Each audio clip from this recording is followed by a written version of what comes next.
IndiHome, dekatkan pengalaman. Kasus tudingan ijazah dari Presiden Republik Indonesia ke-7 Joko Widodo saat ini telah memasuki fase lanjutan di mana tersangka Roy Suryo maupun Dr. Tifa atau juga Rismon Sianipar telah mengajukan 2 nama saksi yang meringankan dan juga 4 ahli. Lantas apa sesungguhnya peranan dari ahli maupun saksi khususnya dalam kasus pidana ini? Apakah juga dapat melakukan proses pembuktian? Langsung saja pemirsa, kita bahas bersama sejumlah narasumber yang saat ini sudah hadir bersama kami.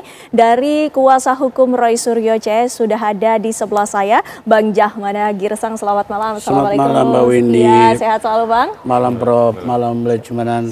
Ya, dan juga kami menyapa di tengah-tengah kita semua sudah ada Prof. Suparji Ahmad selaku ahli hukum pidana dari Universitas Al-Azhar Indonesia. Selamat malam, Assalamualaikum Prof. Waalaikumsalam. Ya, sehat selalu Prof. Dan juga kami akan menyapa sudah ada Bang Lecumanan yang merupakan perwakilan dari pelapor sekaligus merupakan Wakil Ketua Umum Peradi Bersatu. Selamat malam Bang. Selamat malam, terima kasih. Ya, Bang Lecu sehat selalu.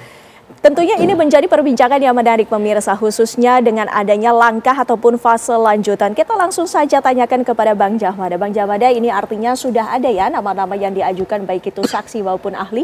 Ya baik Mbak Windy, sekali lagi selamat malam ya Prof dan rekan Lecu. Dari kelanjutan dari pemeriksaan sebagai tersangka, kalau nggak salah hari apa itu? Hari Kamis lalu ya kalau nggak salah ya. Dan di sana adalah pemeriksaan yang menurut kami adalah sangat serius ya.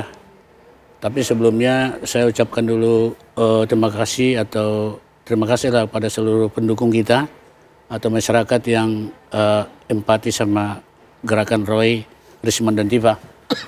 Tanpa mereka kita tidak punya power gitu loh. Jadi kemudian saya lanjutkan adalah dari hasil penyidikan kemarin posisi sudah tersangka. Ya tentu secara manusiawi siapapun itu merasakan suatu tanda tanya besar. Karena rumusnya ada 2, pulang atau masuk kan gitu kan.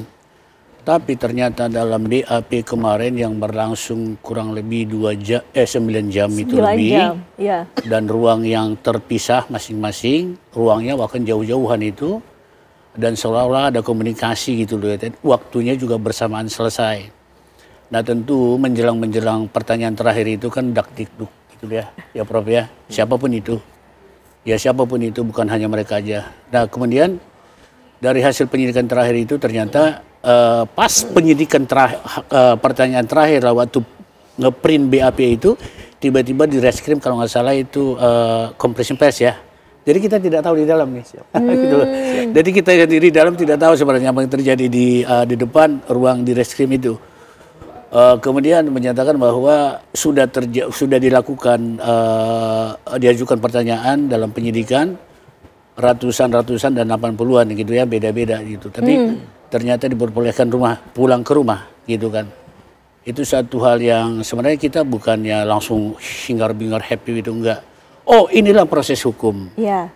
Inilah proses hukum gitu loh. Nah, untuk itu kenapa terjadi seperti itu yang menjadi penting kita bicarakan malam ini ya. Jadi nggak tiba-tiba diperbolehkan pulang. Tentu ada namanya proses due of law-nya itu ada gitu loh. Proses due of law-nya itu ada. Kenapa gitu loh? Kita diberikan kesempatan. Pertama, semua klien kita itu memberikan jawaban yang sangat kooperatif menurut saya sesuai pertanyaan yang diajukan kepada Rismon, Roy dan Mbak Tifa. Ya. Jadi apa yang diharapkan oleh penyidik itu sesuai. Nah kemudian di saat-saat terakhir itu kita akan mengajukan dalam waktu dekat ini adalah ahli dan saksi yang meringankan. Iya.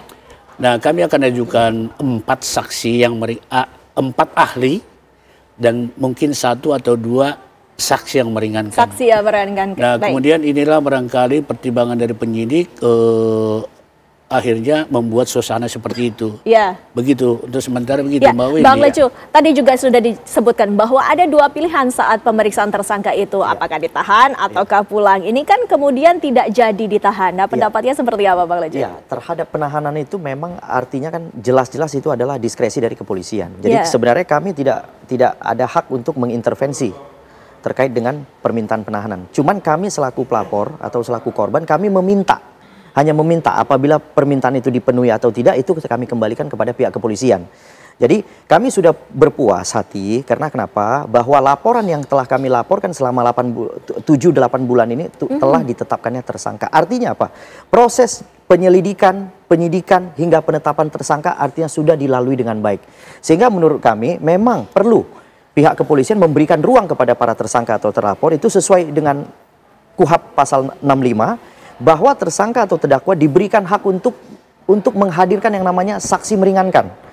Jadi itu sudah on the track menurut kami. Jadi apa yang dilakukan oleh Direktur Kriminal Umum Polda Metro Jaya sudah on the track. Jadi kami tidak mengejar penahanan terus terang, ya kan? Yang kami kejar adalah perkara ini harus masuk ke meja hijau atau pengadilan. Itu yang itu artinya. Baik, Prof. Suparji, dalam fase yang lanjutnya ya ini fase saat ini, sesungguhnya apa proses yang dilalui umumnya? Proses yang dilalui adalah menemukan alat bukti supaya terang benderang perkaranya dan kemudian menentukan tersangkanya.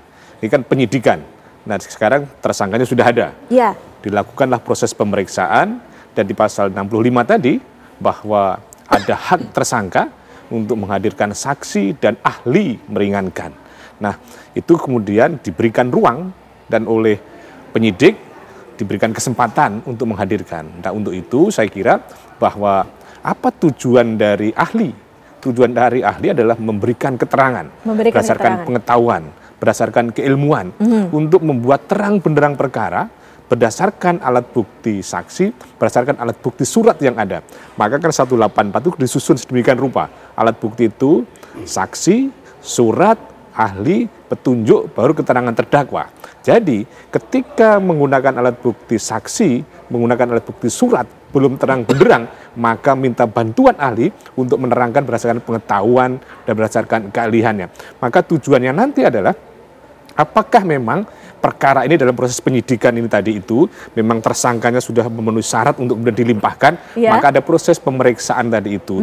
Maka selain mengumpulkan alat bukti, kemudian memberikan ruang bagi tersangka untuk menghadirkan ahli meringankan tadi itu, pada sisi yang lain juga tentunya penyidik pun juga punya hak menghadirkan ahli juga, punya hak untuk menghadirkan yang mungkin bagaimana mengimbanginya kan gitu loh. Mengimbangi keterangan ahli dari misalnya dari tersangka tadi itu. Maka kita apresiasi bahwa apa yang dilakukan oleh penyidik memberikan hak seluas-luasnya kepada tersangka untuk meringankan dan kemudian betul bahwa sebuah penahanan bukan sebuah keharusan, tetapi ada sebuah pilihan, syarat objektif yang sudah terpenuhi 5 tahun, tetapi mungkin penyidik tidak khawatir akan melarikan diri, tidak khawatir mengulangi tindak pidananya, tidak akan merusak barang bukti atau alat bukti, maka kemudian tidak dilakukan penahanan. Maka dalam rangka ini saya kira bahwa bagaimana potensi nanti, potensi dari ahli, apakah bisa meringankan, tentunya akan membuat meringankan, tetapi semuanya kembali pada kewenangan penyidik untuk menilainya. Baik, nama-nama yang diajukan Bang Jamada, baik itu dari saksi ataupun ahli, ini apa yang ingin dibuktikan? Nanti ditahan ya jawabannya usai jeda pariwara berikut ini pemirsa, kami masih akan kembali.